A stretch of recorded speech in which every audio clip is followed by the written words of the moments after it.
São 8h41. Carlos Andreasa, aquele discurso de todo flamenguista. Jogamos muito bem contra o Liverpool, mas no final não deu, né, Andreasa? Bom dia pra você. Barão, foi legal pra caramba, cara. Vou te falar que foi uma baita jornada. O Flamengo não mereceu vencer, definitivamente, mas jogou bem. Jogou mesmo. Jogou o seu melhor. Contra um grande time, deu jogo, Barão. Em determinado momento da partida, sobretudo no miolo dos dois tempos, a partir dos 15 minutos até os 30 dos dois tempos, eu achei que o Flamengo fosse ganhar, cara. É lógico. Eu senti que tinha um desenho ali, um espaço para ganhar, algumas jogadas criadas, mas a imposição tática e técnica do Liverpool se deu também um componente físico, eu acho, que fez a diferença, mas foi divertido, cara, porque... Você sabe disso, você acompanha futebol. O futebol brasileiro se afastou muito do europeu. Antigamente tinha aqueles torneios de pré-temporada que os brasileiros jogavam com frequência. A gente conseguia se medir, né? Ter uma noção sobre em que lugar a gente estava diante de um Real Madrid da vida, um Barcelona, um grande time inglês. Então, na verdade, o Flamengo chegou nesse Mundial e mesmo tendo feito a campanha que fez, a jornada que fez aqui, eu não tinha dimensão na prática sobre se seria possível dar jogo. Eu achava que daria, mas eu me lembrei daquele Santos atropelado pelo Barcelona. Então, quando eu percebi que tinha jogo, eu relaxei, peguei o negocinho que eu tava bebendo e curti o jogo, cara, Bigato, me diverti. Foi uma grande jornada. Foi demais, jornada, foi muito legal. Orgulho de ser Flamengo nesse 2019. O Flamengo jogou demais e o Liverpool que tava com um timaço do outro lado, né? O Firmino, rapaz, ele perdeu tantos gols no começo do jogo e no final foi justamente ele que acabou... Jogou demais. Fazendo o gol da vitória. Bom...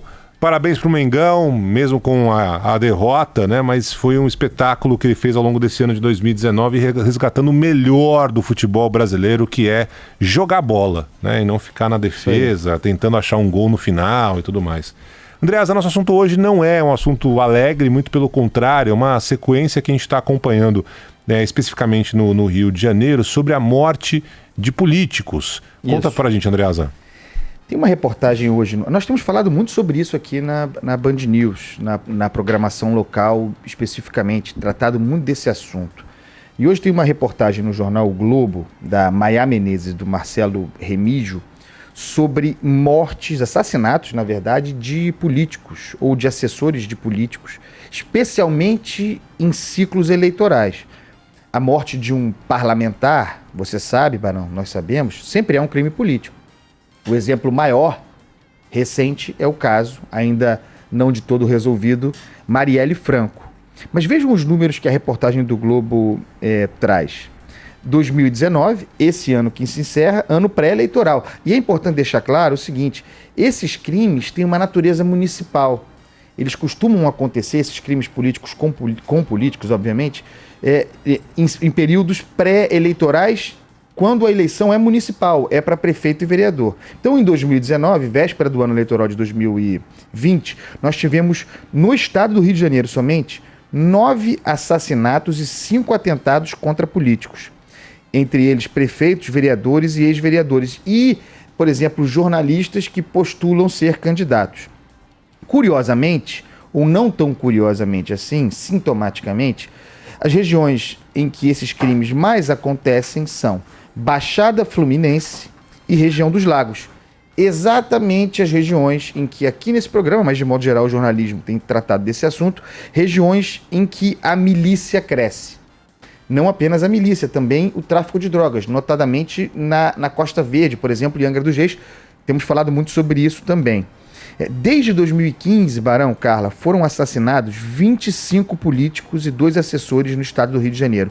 25 pessoas desde 2015 no universo da criminalidade no Rio de Janeiro pode parecer uma banalidade, mas nós estamos falando de políticos, de representantes, de gente eleita. O que dá um grau muito maior da nossa incapacidade pública de gerar segurança. Os motivos apontados na reportagem são bastante conhecidos. Disputa por curral eleitoral. Eu me lembro em 2016, desse crime não se fala mais. Em 2016 foi um ano muito sangrento aqui no Rio de Janeiro.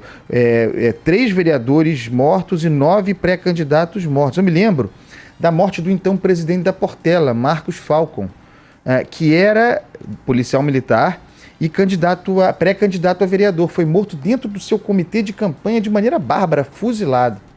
Isso acontece com grande frequência.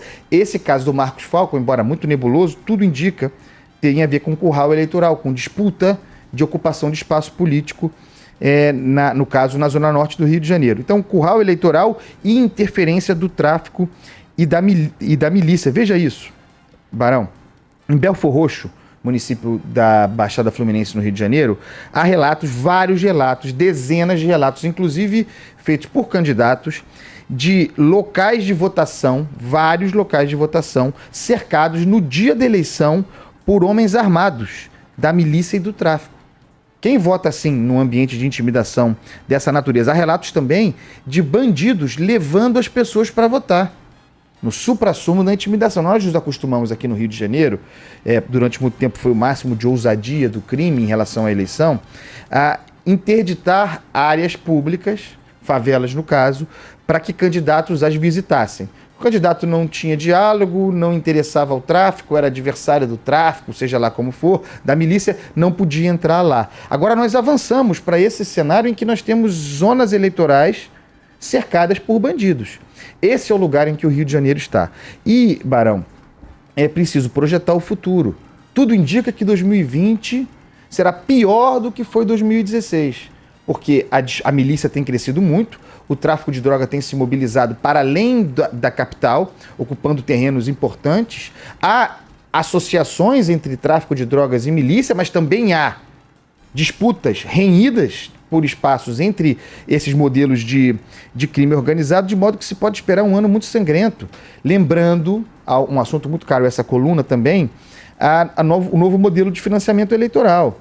O financiamento eleitoral via CPF, pessoa física. É o paraíso para que tráfico de drogas e milícia lave dinheiro. De modo que haverá mais candidatos, tudo indica, ligados ao crime organizado disputando eleições municipais, o que aponta para disputas mais renhidas nos currais eleitorais e possibilidade de mais derramamento de sangue. Não são boas as perspectivas no Rio de Janeiro. E por que tratar desse assunto em termos nacionais?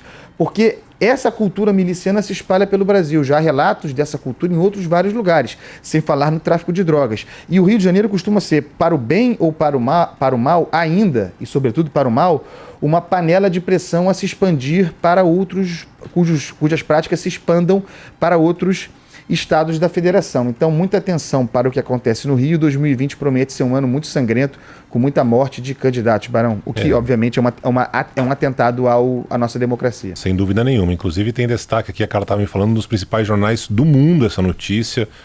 New York Times, Financial Times, enfim. Das milícias, né? Um pouco mais. É uma situação muito clara e, assim, como o Andreasa falou, não é uma situação específica desse ano que está acabando. É uma sequência que a gente está vendo não só deste ano e que pode piorar ano que vem, ano de eleição no país. Andreasa, um grande abraço para você, a gente volta a se falar amanhã. Valeu, Andreasa. Um beijo, até.